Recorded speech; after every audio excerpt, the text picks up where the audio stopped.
Welcome to the Twisted Tentacle Inn. I'm your Innkeeper Vase Odin, and today we will be reviewing the Miskatonic Museum. Dr. Henry Armitage and some colleagues stopped a creature from destroying Dunwich and possibly the world a few months ago. It all started when a man named Wilbur Whately tried to steal the Olaus Wormius copy of the Necronomicon, but was killed by a guard dog in the process. When they found his body, they were shocked to discover Wilbur was covered in hair like a beast and had tentacles protruding from his body.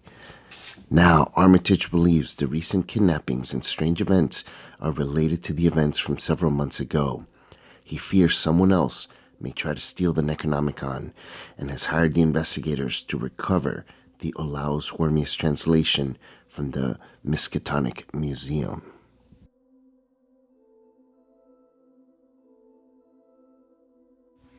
The Miskatonic Museum is an enjoyable scenario with some unique aspects. A single enemy hunts you through the hallways, which is a very cool thematic element. The creature can be pretty easy to manage, but it does have the potential to grow to an unmanageable size and difficulty if you are not careful. The true danger in this one are the treacheries, forcing you to discard cards from your deck and possibly dealing like an obscene amount of horror damage if you run out of cards on your deck. The beginning of the scenario is interesting, as you have to find a way into the museum at such a late hour.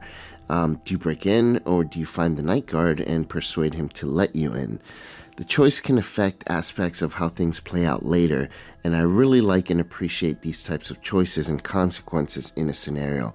I wish this one had more of that. Searching the halls for the restricted hall creates randomness, and some of the exhibit halls have interesting mechanics as well.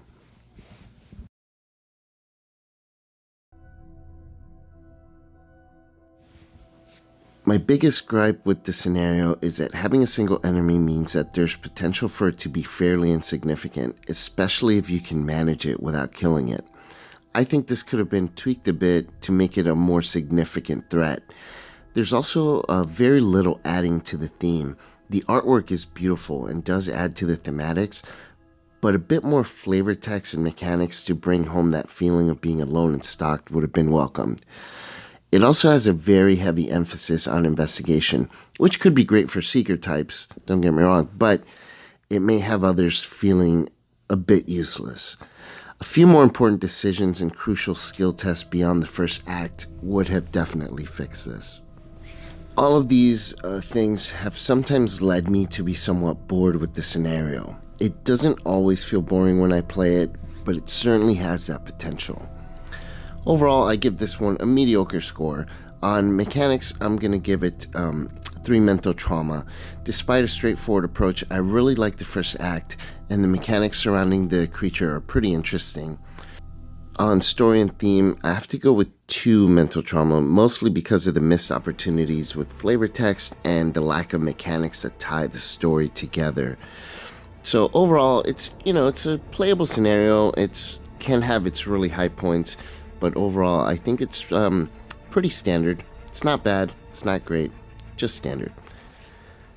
I hope you found this review helpful, and if you did, please go ahead and leave a like for me or subscribe. Thank you very much, and I'll talk to y'all real soon.